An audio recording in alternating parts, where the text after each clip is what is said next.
আসসালামু আলাইকুম। আমি রায়হান আহমদ, সভাপতি প্রতিষ্ঠাতা বিশ্ব মানবাধিকার রক্ষা সংঘ। আজকে আমি এসেছি কাসাইড, কাঞ্চনপুর, ভাদুঘর, সোয়াতা এবং বাদেশ্বর গ্রামের সকল শিশুদেরকে শিক্ষার আওতায় নিয়ে আসার জন্য এডুকেশন ক্যাম্পেইনে সারা বিশ্বের সকল জীব, প্রাণী ও মানুষের মৌলিক মানবাধিকার নিশ্চিত করাই আমার জীবনের লক্ষ্য। I am working to ensure piece, human rights, justice around the world.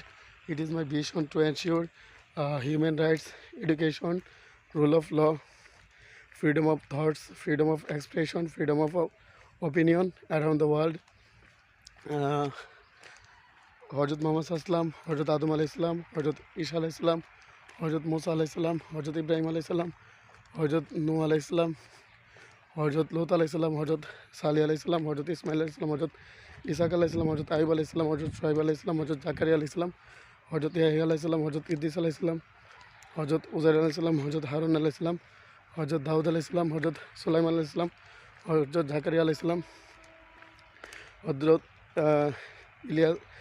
ইয়াসা আলাইসাল্লাম, হজরত ইলিয়াস আলাইসাল্লাম, হজরত ইদ্রিস আলাইসাল্লাম, হজরত উজাইর আলাইসাল্লাম, হজরত জুলকিফুল আলাইসাল্লামের পদাঙ্ক অনুসরণ করে সারা বিশ্বের সকল জীব, প্রাণী ও মানুষের মুক্তির জন্য কাজ চালিয়ে যাব। বিশ্ব ব্রহ্মাণ্ডে মর্তালোকে সত্য নেই, শান্তি, অহিংসা, মৈত্রী, ভ্রাতৃত্ব, একতা, সংহতি, ন্যায্য প্রতিষ্ঠা করার জন্য কাজ চালিয়ে যাব। কাঞ্চনপুর গ্রামের সকল শিশুদেরকে কিভাবে শিক্ষার আওতায় নিয়ে আসা যায় সেই জন্য কাজ চালিয়ে যাচ্ছি। শীতকালীন আবহাওয়া এবং আজকে রোদ উঠেছে। বিশ্বের সকল জীব, সকল প্রাণী ও সকল মানুষের মৌলিক মানবাধিকার নিশ্চিত করাই আমার জীবনের লক্ষ্য। বিশ্ব ব্রহ্মাণ্ডে মর্তালোকে সত্য নেই, শান্তি, অহিংসা, মৈত্রী, ভ্রাতৃত্ব, একতা, সংহতি, ন্যায্য ঐক্য প্রতিষ্ঠা করার জন্য কাজ চালিয়ে যাব।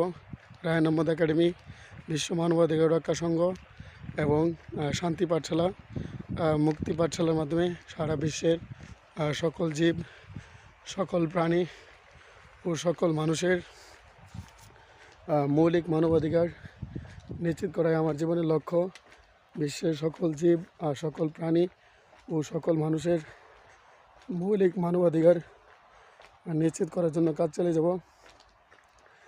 বাংলাদেশ সহ বিশ্বের সকল মানুষের মত প্রকাশের স্বাধীনতা, বাক স্বাধীনতা নিশ্চিত করার জন্য কাজ চালিয়ে